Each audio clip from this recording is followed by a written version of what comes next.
लड़की ने बस धीरे से अपना हाथ समुद्र में डाला। एक ही पल में, मानो किसी रहस्यमयी पुकार पर, मछलियों के झुंड उसकी ओर उमड़ पड़े। पर लालची मछुआरे हैरान नहीं हुए। जब भी वे लड़की को समुद्र पर ले जाते, हमेशा भरपूर मछलियां लेकर लौटते। लेकिन लिसा की शक्तियां केवल इतनी ही नहीं थीं। हर सुबह गांव वाले उसकी झोपड़ी के बाहर कतार में खड़े रहते, क्योंकि कोई भी व्यक्ति जो उससे संपर्क करता, चाहे कितनी ही भयंकर बीमारी क्यों न हो, वह तुरंत ठीक हो जाता। गांव वाले उसे एक उद्धारकर्ता मानते थे।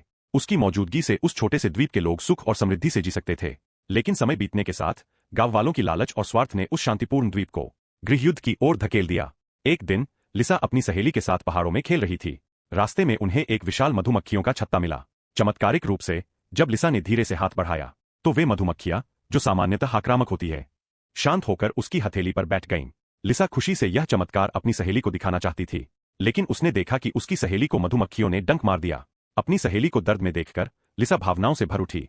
उसने कसकर अपनी मुट्ठी बंद कर ली, और तभी आसपास की सारी मधुमक्खियां क्षण भर में मृत होकर जमीन पर गिर गईं। यह अजीब शक्ति लिसा को भयभीत कर गई। उसे डर था कि लोग उसे राक्षस समझेंगे, इसलिए उसने अपनी सहेली से इसे राज रखने की विनती की।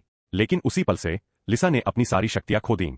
अब वह गांव वालों को ठीक नहीं कर पाती थी, और मछुआरे भी समुद्र से लगभग खाली हाथ लौटने लगे। समय के साथ गांव वालों के मन में बेचैनी और भय बढ़ता गया।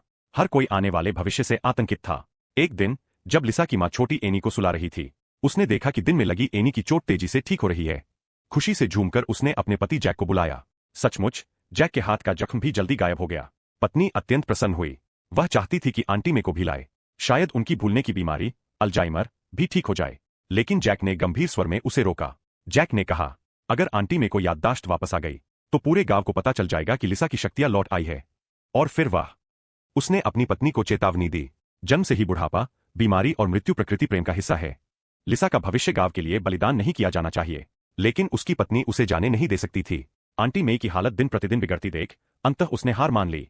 देर रात वह चुपचाप आंटी में को लिसा के पास ले आई। आंटी में का अल्जाइमर तुरंत ठीक हो गया।